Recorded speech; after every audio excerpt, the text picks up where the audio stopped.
Good evening to all of you. I am Karuna from Vasudev Vidya Mandir और आज हम अपना जो पुराना टॉपिक है उसको कंटिन्यू करेंगे। ग्रेड 10th जो लाइफ प्रोसेस चैप्टर हमारा चल रहा था उसी को ही हम कंटिन्यू करेंगे। साइंस का grade 10 science bio chapter life process. Okay, तो आज के टॉपिक में हम क्या पढ़ेंगे? टॉपिक है हमारा experiment to show that CO2 is essential for photosynthesis.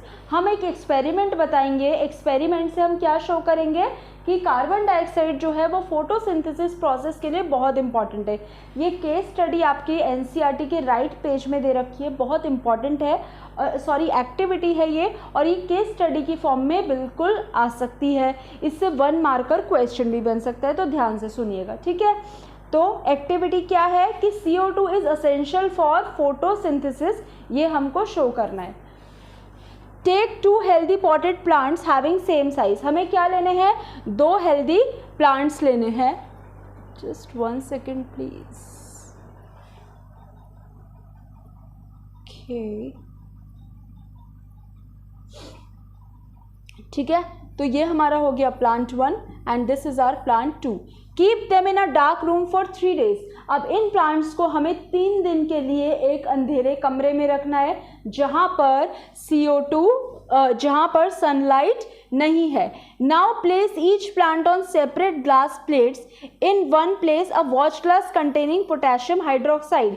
अब मुझे इन 2 प्लांट्स को जो है इस तरीके से रखना है। एक प्लांट के पास मुझे क्या रखना है?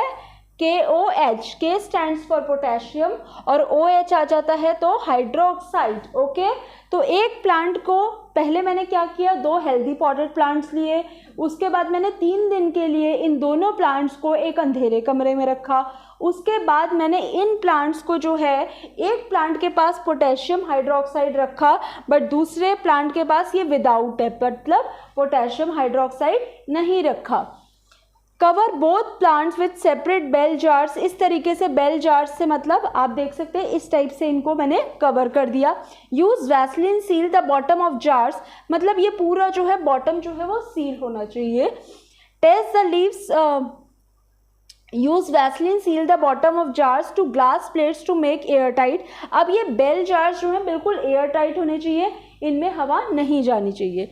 Test the leaves from both plant using iodine. Leaf of plant kept without KOH turns blue.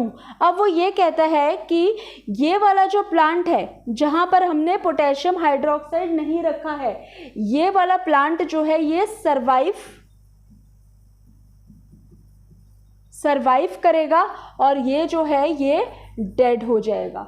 ये वाला प्लांट क्यों सरवाइव करेगा? क्योंकि यहाँ पर हमने KOH पोटेशियम हाइड्रोक्साइड नहीं रखा था, और ये वाला डेड इसलिए होगा क्योंकि हमने KOH रखा था। और KOH क्या काम करता है? KOH पोटेशियम हाइड्रोक्साइड क्या करता है? इट एब्जॉर्ब CO2, ये कार्बन डाइऑक्साइड को एब्जॉर्ब कर लेता है। तो जब इसने कार्बन डाइऑक्साइड को एब्जॉर्ब कर लिया तो ये वाला जो प्लांट है ये फूड कैसे प्रिपेयर करेगा विदाउट कार्बन डाइऑक्साइड? इसीलिए ये वाला प्लांट जो है वो डेड हो जाएगा और ये जो है वो सर्वाइव हो जाएगा। तो आई होप ये एक्टिविटी आपको क्लियर है। KOH पोटेशियम हाइड्रोक्साइड आपको याद रखना है। जिस प्लांट के पास KOH है वो डेड होगा और विदाउट KOH वाला जो है वो सरवाइव करेगा। तो अब हम अगली स्लाइड पर आ जाते हैं अपनी।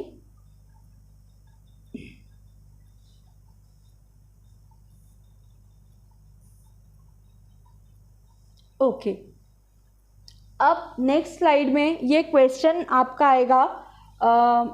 Sir, may I have book please? NCERT book.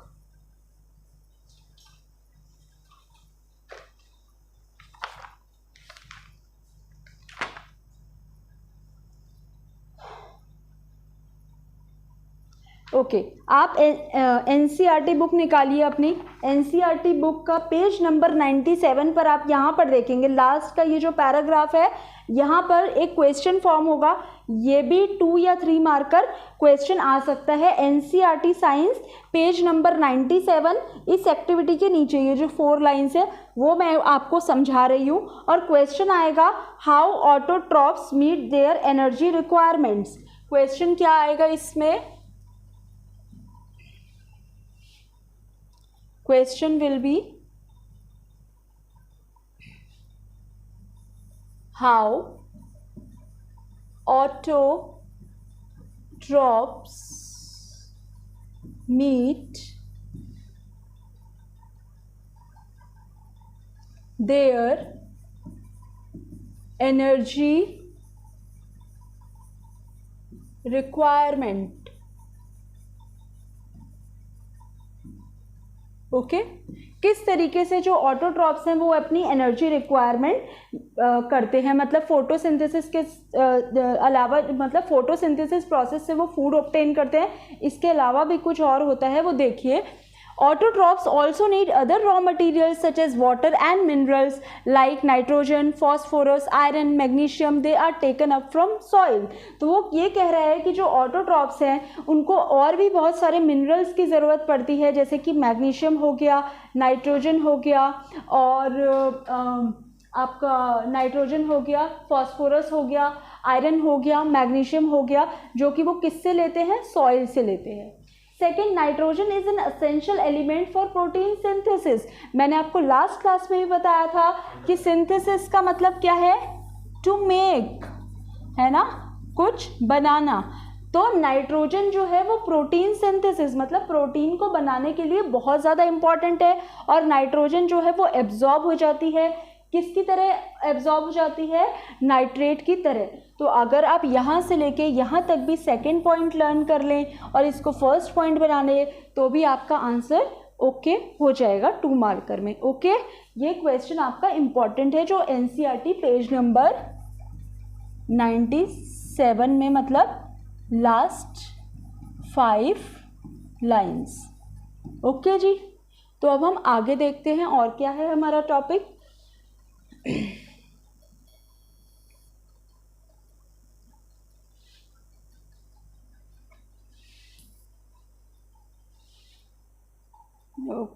Okay, ये मैंने आपको पैरासाइट बता दिया था।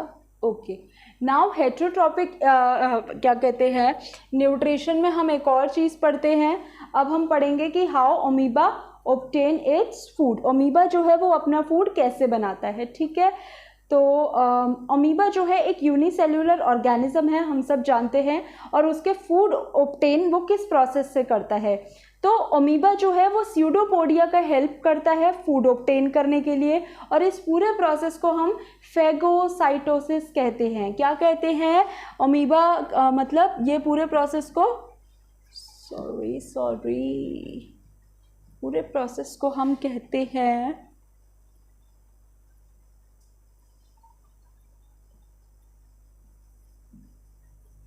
फेगोसाइटोसिस।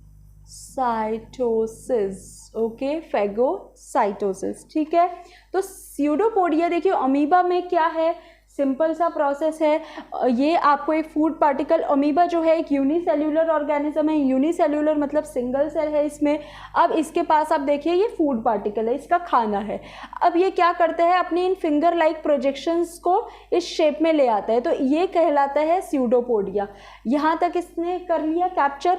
इसके बाद ये अपने इस फूड पार्टिकल को अपने बॉडी के अंदर ले जाता है, और ये फूड पार्टिकल कहाँ चला जाता है, इसके फूड वैक्यूल में, ठीक है। और ये जो है इस तरीके से फूड को एब्जॉर्ब कर लेते हैं। अमीबा में जो फूड को मतलब इजेशन के लिए, फूड को बाहर निकालने के लिए जो है वो कोई पर्टिकुलर ऑर्गन नहीं है, उसका जो मेम्ब्रेन है वो ही रप्चर हो जाता है, ब्रेक डाउन हो जाता है अनएब्जॉर्ब मटेरियल को अपनी बॉडी से एग्जिट करने के लिए। पूरा प्रोसेस क्या कहलाता है, फेगोसाइटोसिस कहलाता है। कई जगह पर एंडोसाइटोसिस भी वर्ड आ सकते हैं आपके एमसीक्यू में, तो आप वो भी ध्यान रखिएगा। ओके, तो इसी तरीके से amoeba captures food using temporary finger like extension pseudopodia of the cell surface. They fuse over food particle forming food vacuole. तो ये फूड उसका कहाँ जाता है, ये फूड वैक्यूल बनाता है, और इसके अंदर जो है उसका फूड चला जाता है। इसी तरीके से 1 मार्कर में क्वेश्चन आपसे पूछ सकते हैं कि how paramecium obtain its food. So paramecium is also a unicellular organism है, सिंपल ऑर्गेनिज्म है, और इसमें ये जो आप हेयर लाइक प्रोजेक्शंस देख रहे हैं, ये बाल, ठीक है, ये क्या कहलाते हैं, सीलिया कहलाते हैं, ये हेयर लाइक स्ट्रक्चर्स, और ये हेल्प करते हैं फूड को ऑब्टेन करने के लिए पैरामीशियम के केस में। तो ये भी आपका 1 मार्कर आ सकता है। So that's all for today's class. Okay.